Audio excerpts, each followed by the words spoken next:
How did the CIA and Mossad manage to track down the Iranian Supreme Leader's secret compound?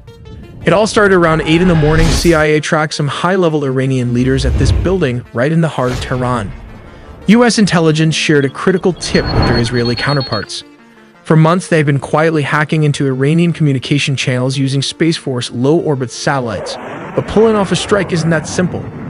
In the first wave, they had to neutralize a larger number of Iran's anti-air defense systems. This critical step cleared the airspace for a massive strike force of around 200 Israeli jets. But this area is highly fortified, so how do you destroy a deeply buried target like this? Well, they used bunker busters.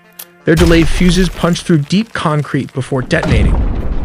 This is part 1. How exactly did Israel and the United States manage to assassinate one of the most heavily protected men on the planet? The answer? An unprecedented joint operation. For months, the CIA and elite Israeli units waged a shadowy intelligence war. Using a web of surveillance satellites, intercepted comms, and human spies, they mapped Ayatollah Khamenei's every move in absolute secrecy. Utilizing a sophisticated web of low-Earth orbit surveillance satellites, intercepted encrypted communications, and highly placed human assets deep within the regime, they painstakingly mapped Ayatollah Ali Khamenei's every movement, security protocol, and daily pattern. The vulnerability, the Pasteur Street Summit. The critical breakthrough came when American intelligence identified a fleeting yet massive vulnerability, a highly classified morning summit. Top-tier Iranian military commanders, security advisors, and political officials were converging on the heavily guarded Pasteur Street compound in the heart of central Tehran. Shielded by layers of urban infrastructure, elite guard details, and what they believed was an impenetrable umbrella of state-of-the-art air defenses. Like the homegrown Baver missiles as well, the S-400 radar system located all over the city. The leadership gathered in a false sense of absolute security. Here comes part 2. How many aircrafts were involved in taking out a single target?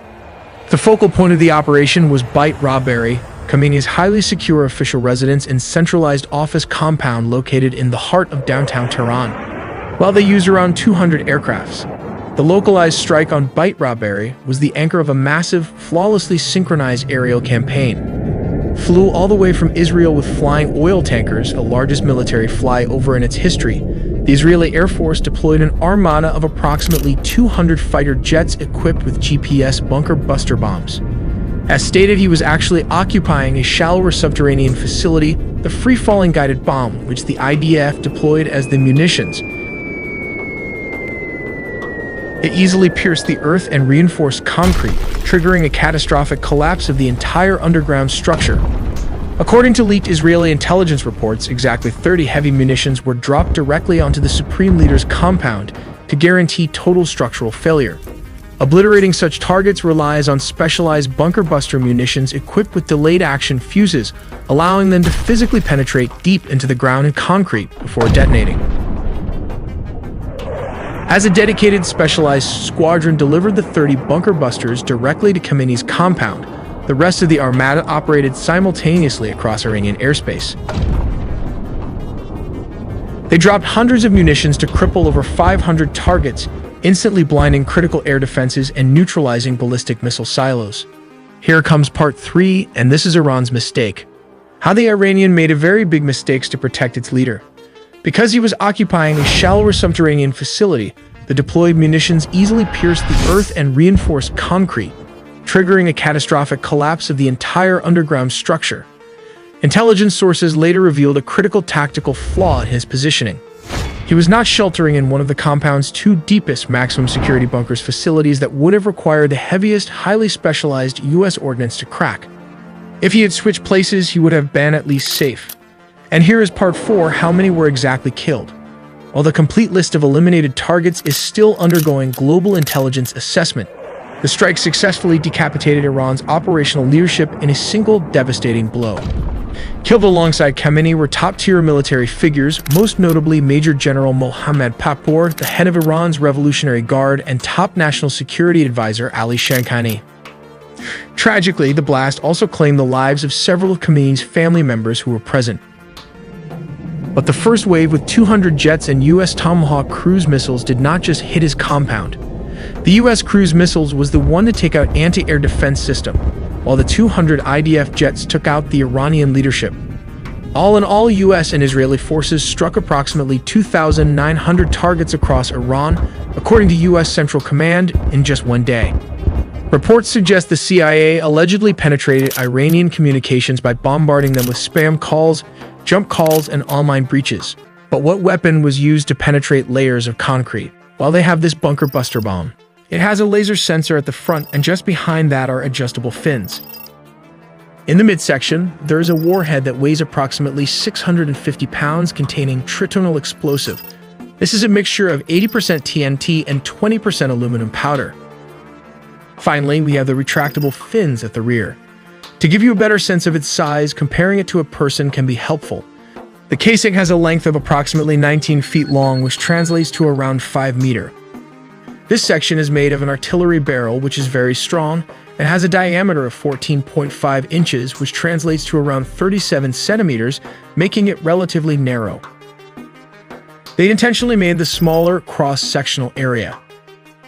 This means the bomb displaces less material, whether earth or concrete, as it penetrates layers of reinforced bunkers or building, thus allowing it to travel further to almost 100 meters. At first glance, it appears to be an ordinary 6-story residential building, complete with a solar-paneled roof.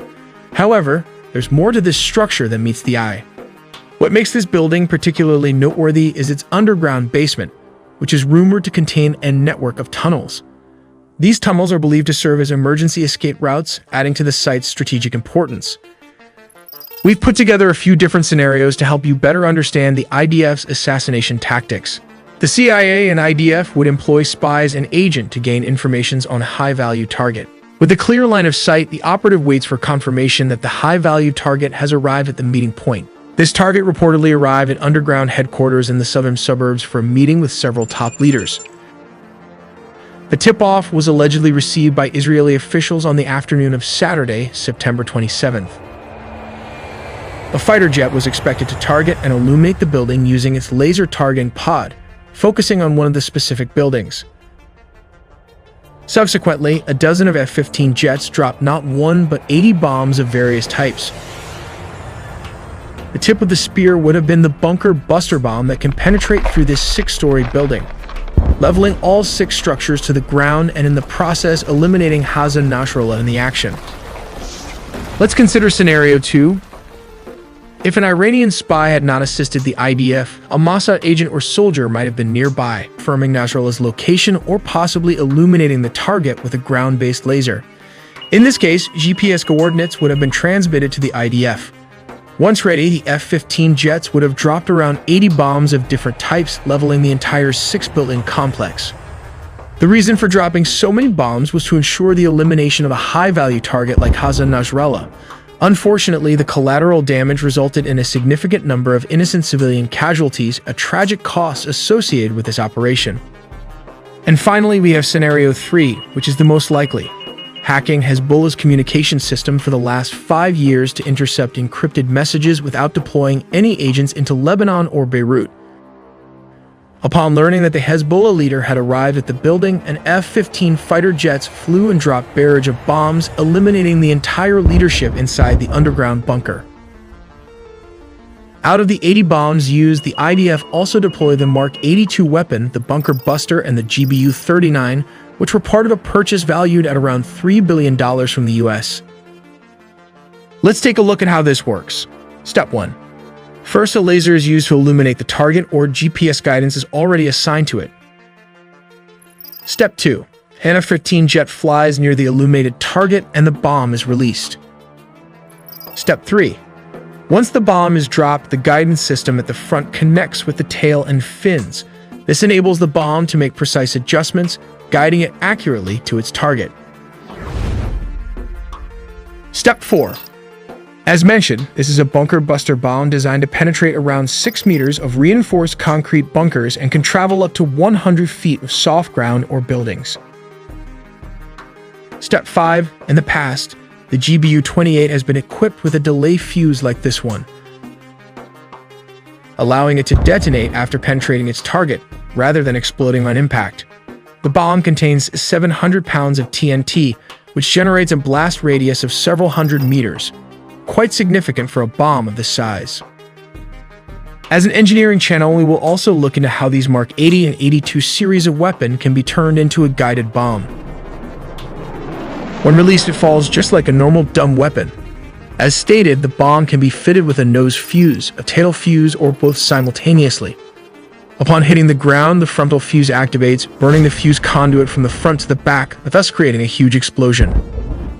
The alternative option is using the tail fuse FMU-139. This is usually used for delayed action and is set by the pilot. When it hits the target, the weight of the bomb will penetrate the concrete surface of a building, the fuse activates, and the conduit rod, which creates the 500-pound explosion after a few seconds as programmed. This can create a lot of damage considering its small $4,000 price tag.